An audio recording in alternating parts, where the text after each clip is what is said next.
Hey YouTubers, I thought I would share a little treat with you guys.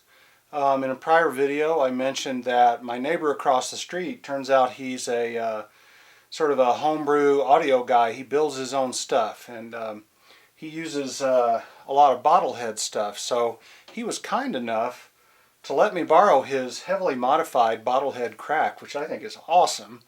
And he also let me borrow his Sennheiser HD-600s. Now the reason for this is because the Bottlehead's output impedance doesn't match very well with my planar magnetic headphones. I have a Hi-Fi Man and a set of Audizies, and so he lent me these thinking that would give me a better experience of this amp. So I was really excited about this. I decided that rather than try to fit this unit in my rack next to my big stereo, which would be a pain, I really don't have room for it and there's no good place to put it, that I would just set up a little sort of temporary setup here and just do a digital thing. And I tell you, this sounds really, really good.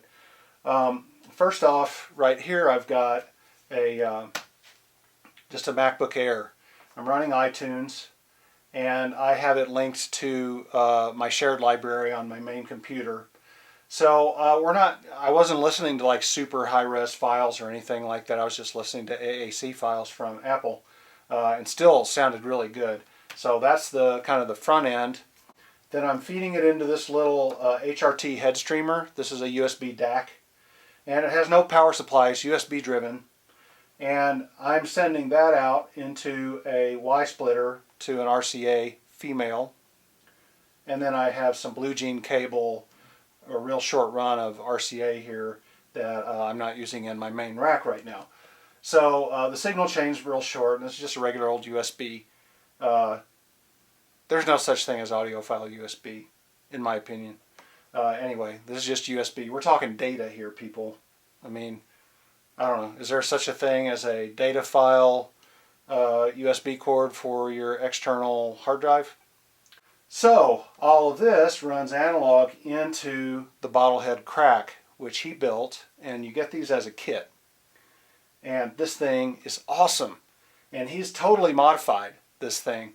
I'll flip it over in a minute. The circuitry's on the other side of this board here. I'll flip it over, and I can't say a lot about it because I'm not an electronics expert, but I do know some things about what he did. So anyway, all of this feeds into the Sennheisers, the HD-600s, and I can't remember what their impedance is, but it's pretty high. It's in the hundreds, multiple hundreds, I think. So this combination sounded really great.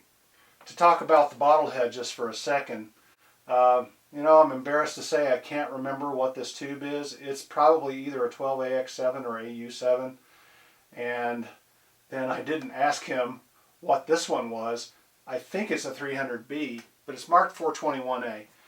Boy, am I embarrassed. I didn't do my research. I was so fired up to do this video. So what I'll do is I'll put what these tubes are over. You know, I'll do annotations to describe what the tubes are. Up here is the volume control, and he actually put in a fancy stepped attenuator, and he actually soldered in every resistor for the stepped attenuator, and I'll show that in a second. So, you know, he made his own power cord, and his cables, his headphone cables he made.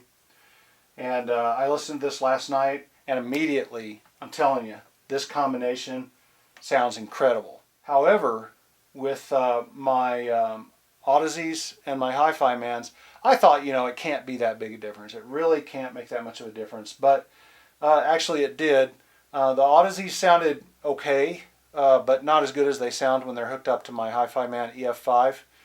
And then I tried the Hi-Fi Man after doing a whole lot of taste testing between these headphones and the Audizy LCD2s.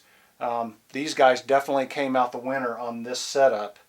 I haven't listened to these on my main setup. I'll probably like them just fine, I expect. But when I got to the Hi-Fi Man, I have HE400s, those sounded not so good. And actually, my ears have become attuned to the LCD2s, so the Hi-Fi Mans don't really sound the way I'm used to anyway. But they sounded more unlike what I'm used to. So they didn't fare very well in this setup. So if you're thinking of doing something like this, you're definitely going to want to use a high impedance headphone. So all that said, what I'm going to do now is flip this circuit board over and kind of show you what it's made of. Okay, so now I'm going to carefully pull this circuit board out of the case so I can show you what's underneath. The amazing thing is it's totally self-contained because the power supply comes in from the top right here.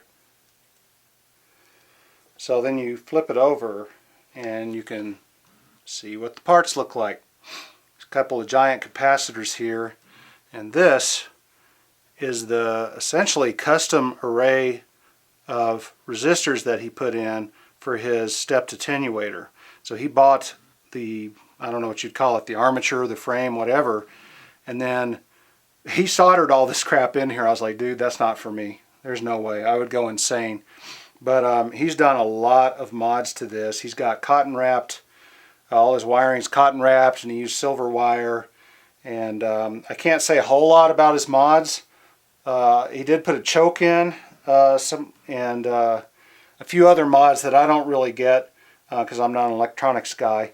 But I'm just super impressed by the fact that he just put this together, and it sounds just amazing. And then he had the circuit board powder coated with this kind of, I don't know if you'll be able to see it on camera, this kind of glittery powder coat. So it's just really striking when you see it. So it's a really, really nice piece. I want one. I just don't have room to fit it in my system anywhere. But maybe one day if I do have room, I'll contract with him to build it.